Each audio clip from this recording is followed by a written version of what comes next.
Hello everyone and welcome to our new FAQ question, and this question is regarding electrical officer.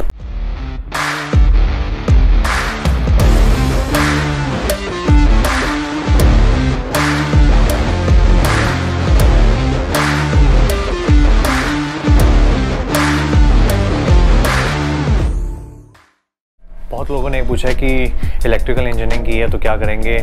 या electrical officer के लिए क्या करना पड़ता है, या फिर हमने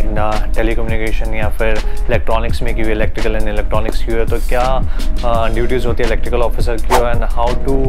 gate on board as electrical officer, what courses we have to pursue for to become as an electrical officer. So जो शिप पे जो बेसिकली हम अगर इंडियन कंपनीज में बोलते हैं तो बत्ती साहब, और अगर फॉरेन कंपनी में अगर हम ट्रेड कर रहे हैं तो हम वो ETO बोल देते हैं या ESO बोल देते हैं, इलेक्ट्रिकल ऑफिसर। तो जो है शिप पे main cargo plant, main engine room के pumps, electrical motors, switch board, emergency switch board, कोई फॉल्ट अगर जनरेटर में आ जाता है, कोई फॉल्ट अगर मेन इंजन पे आ जाता है तो, और अलार्म चेक करना, फायर डिटेक्टर चेक करना, ये सारी इलेक्ट्रिकल ऑफिसर की ड्यूटी होती है। और इसके लिए basically for electrical officer you should have PCM in your class 12। ये तो मान लो कि अगर आपको ऑफिसर लाइन में डायरेक्ट जाना है, मतलब अगर आपको DNS करने में, फिर से टॉपिक उठा रहा हूँ कि अगर आपको डिप्लोमा इन नॉटिकल साइंस अगर आप करते हैं डेक ऑफिसर्स के लिए, आप इंजन साइड के लिए करते हैं, बीटेक करते हैं या फिर GME करते हैं, ग्रेजुएट मरीन इंजीनियरिंग, या फिर आप बीटेक करते हैं, बीटेक मरीन इंजीनियरिंग, या फिर अगर आप इलेक्ट्रिकल लाइन में जाने के लिए, इलेक्ट्रिकल ऑफिसर बनने के लिए अगर आप आना चाहते हैं डायरेक्टली एज एन ऑफिसर, सो तब भी आपको PCM ही होनी चाहिए। आपको PCB का ऑप्शन नहीं होता है, क्योंकि मुझे इसी क्वेश्चन में 12 पूछा है कि सर मेरे पास PCM है, PCB है मेरे पास, तो मैं PCM नहीं है मेरे पास, मैथमेटिक्स नहीं है, so can I go for the engineering department. So नहीं, they will not allow you, क्योंकि मैथमेटिक्स मेन होती है हमारी लाइन में, और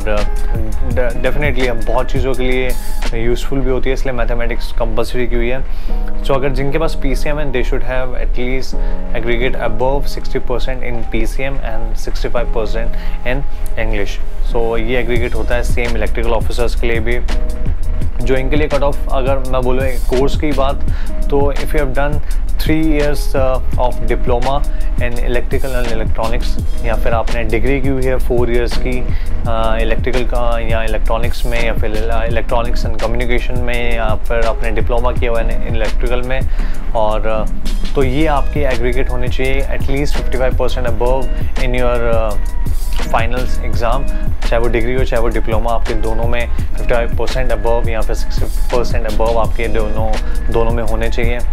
अब बात आ जाती है कि इसके बाद फिर क्या होता है, directly can we go as a electrical officer, तो नहीं, इसके लिए फिर अलग से कोर्स होता है। आपको डिप्लोमा या इलेक्ट्रिकल इंजीनियरिंग करने के बाद आप you have to go for the course which is called ETO course. तो इलेक्ट्रो टेक्निकल कोर्स होता है जिसमें आपको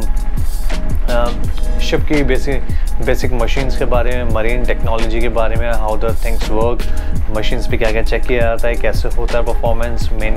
अगर मेन इंजन पे आपको चेक्स करने होते हैं तो कैसे होते हैं, जनरेटर्स पे क्या क्या अलार्म चेक्स होते हैं, फायर अलार्म्स कैसे चेक किए जाते हैं, फायर डिटेक्टर्स कैसे चेक होते हैं, अगर कार्गो ऑपरेशन चल रहा है ऑयल टैंकर पे तो कैसे आप चेक करोगे, पंप्स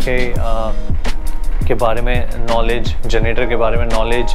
गैस अगर आपको गैस शिप पे जाना है तो उसके रिगार्डिंग में अलग डिफरेंट कोर्स होता है इलेक्ट्रिकल ऑफिसर का। तो ये डिफरेंट कोर्सेज आपको you have to go through these different courses to become as an electrical officer. और अब इस इलेक्ट्रिकल ऑफिसर के मैं कोर्स की बात कर लूँ तो इलेक्ट्रिकल ऑफिसर की कोर्स की जो फीस होती है वो होती है अप्रॉक्सीमेटली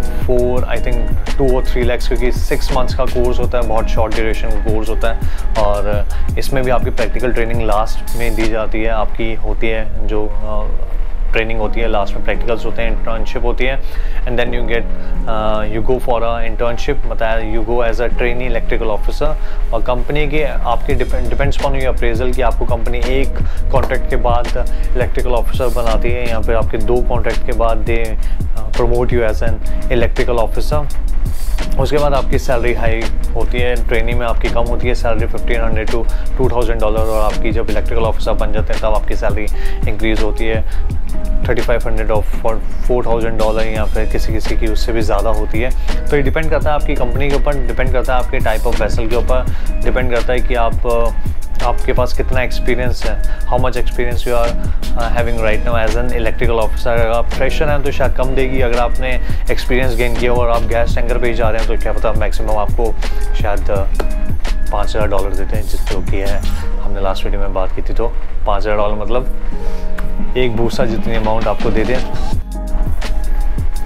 तो if you are working in a good company तो आपकी सैलरी उसी हिसाब से होती है। क्या पता आपकी सैलरी 5,500 के अप्रॉक्स भी अगर आप बहुत अच्छी कंपनी में, और if you are on a gas tanker या LNG टैंकर तो शायद आपकी 5,500 होगी, मतलब आपकी कावासाकी Z300 तो आई जाएगी, ये तो कंफर्म है बाइक की अगर बात करूँ तो।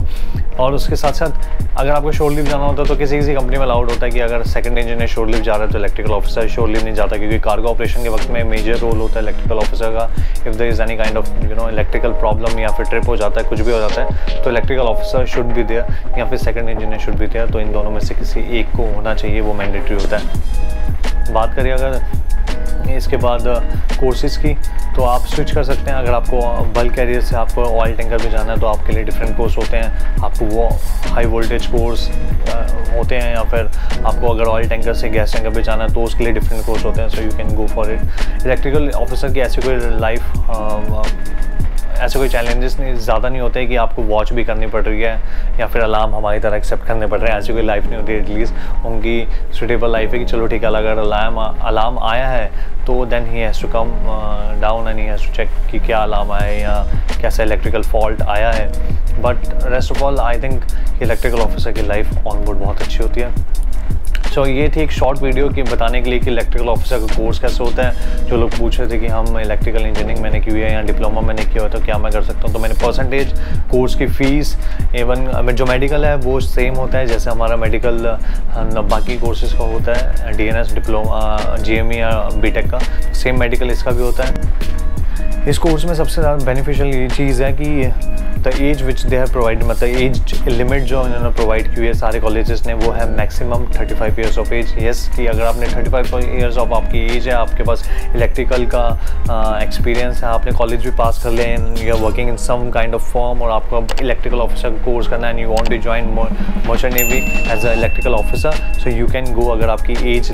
35 के अंडर है। तो ये सबसे बड़ा प्लस पॉइंट है कि क्योंकि बाकी सारे कोर्सेज में आपको पता ही है 17 to 25 एंड 25 से लेकर मैक्सिमम 27 तक है, जो कि है GME में, ग्रेजुएट मरीन इंजीनियरिंग में, तो वहाँ पे मैक्सिमम एज लिमिट है। उसके बाद सबसे ज़्यादा इलेक्ट्रिकल ऑफिसर में। तो thank you for watching this video. अगर ये वीडियो पसंद आई तो do comment, like, share, subscribe the channel और कमेंट में बताना है कि क्या अच्छा लगा वीडियो में। और अगर कोई डाउट अगर आपका क्लियर रह जाता तो आप कमेंट में लिख दिया करो, क्योंकि मैं बताता रहता हूँ कमेंट में, मैं पढ़ता हूँ हर कमेंट को और रिप्लाई करने का डेफिनेटली मेरे पास टाइम होता है तो मैं सारे कमेंट्स का रिप्लाई करता हूँ।